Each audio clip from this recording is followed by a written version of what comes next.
Welcome to The Explainer. Look, on May 4th, 2026, West Bengal's political landscape didn't just shift, it was completely rewritten.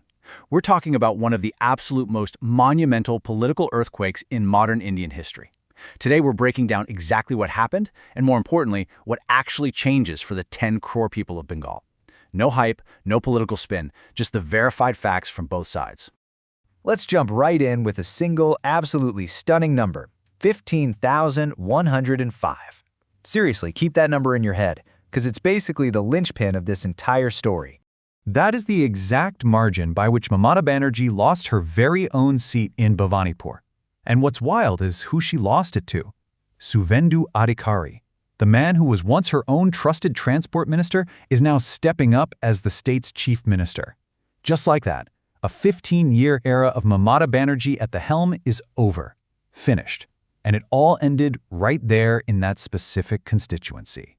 To understand what this actually means on the ground, we'll quickly walk through the 2026 political earthquake, Bengal's electoral history, the massive voter roll controversy, and finally, what to expect in Bengal's new double-engined era.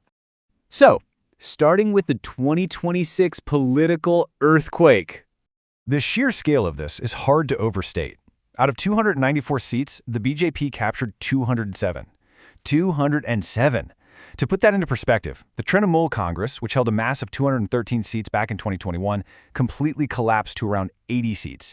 I mean, this wasn't just an election defeat, It was a total top-to-bottom structural realignment of the state legislature. And this definitely wasn't some low-energy election decided by people just staying home. We saw a staggering 92.7% voter turnout. That's out of more than 6.8 crore registered voters. When you see a number that high, it signals profound polarization, intense engagement, and just a total reorganization of what the electorate actually cares about right now. Which brings us to Bengal's electoral history. The thing you have to remember about Bengal is that the government almost never changes. Historically, power transitioned from Congress to the Left Front, who held it for an insane 34 years, and then to the AITC for 15 years. This 2026 result, it marks only the third major transition in the state in 79 years. We are literally witnessing the absolute end of nearly 5 decades of left and center-left governance. But, of course, a shift like this doesn't happen without friction. Let's talk about the voter roll controversy. Right before the Election Commission carried out an exercise called a Special Intensive Revision, or SIR. And honestly, this was not your standard run-of-the-mill update. Following a Supreme Court order, 150 judges from district session courts were brought in specifically to oversee and verify the electoral rolls across West Bengal. The result of that massive judicial exercise? Over 9 million people were removed from the voting lists. 9 million. That is nearly 12% of the state's total voters. As you can probably guess, deleting that many names right before an incredibly high-stakes election instantly became the defining controversy of 2026. And it all came down to how you viewed this exercise. The AITC was adamant that this aggressively disenfranchised genuine voters, essentially stripping them of their democratic rights. On the flip side, the BJP defended the revision as a long-overdue cleanup, a necessary move to clear out bogus entries and illegal migrants, which obviously ties right into the broader national debate on citizenship. We're not here to take sides on that, but knowing this context really highlights why the tension was just so incredibly high leading up to polling day. Setting the controversy aside, let's look at what's next. Bengal's double-engine era. With Chief Minister Suvendu Adhikari now sworn in, West Bengal officially enters a double-engine model. If you follow Indian politics, you know exactly what this means. It's direct administrative and political alignment between the state government in Kolkata and the central government in New Delhi. This is a huge deal for Bengal because it completely dismantles the state's historical paradigm of conflictual federalism, where the state and the center were just constantly at odds with each other. So what does this actually mean for policy? Well, the new administration is hitting the ground running. They're launching the Central Ayushman Bharat healthcare scheme in July, integrating it with the existing Swasthya Sati program.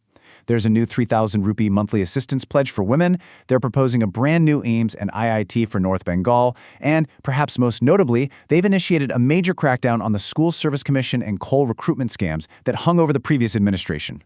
We're already seeing the fiscal impact of this new center-state alignment. The center has quickly unlocked over 3,000 crore rupees for West Bengal. Over 2,100 crore is going straight to the National Health Mission, and another 976 crore is earmarked specifically for rolling out Ayushman Bharat. That money is moving right now. On top of that, Adhikari's government wants to rapidly expand the PM Jan Aushadhi Kendras. Those are the dispensaries that provide affordable generic medicines. They're aiming to jump from just 117 existing locations to a proposed 469 across the state. It's a very clear signal. Federal welfare schemes are arriving in Bengal at a pace we just haven't seen before. But, and this is a big but, academics are pointing out that this transition won't just be a smooth parade of new funds.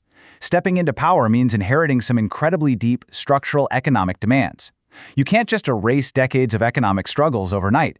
Plus, fully aligning with the center's strict border policies introduces some really complex transboundary geopolitical friction with neighboring Bangladesh. It's going to be a very, very tightrope to walk. Which leaves us with the ultimate question. Will this double-engine model genuinely deliver the economic revival and anti-corruption cleanup that Bengal's 10 crore citizens are waiting for? Or are we just entering a new, highly volatile era of political friction? The first 30 days are absolutely crucial. We'll be watching closely to see what happens next. Thanks for joining me on this explainer. I hope this helped clear things up. Drop your thoughts on what this means for Bengal, and I'll catch you in the next one.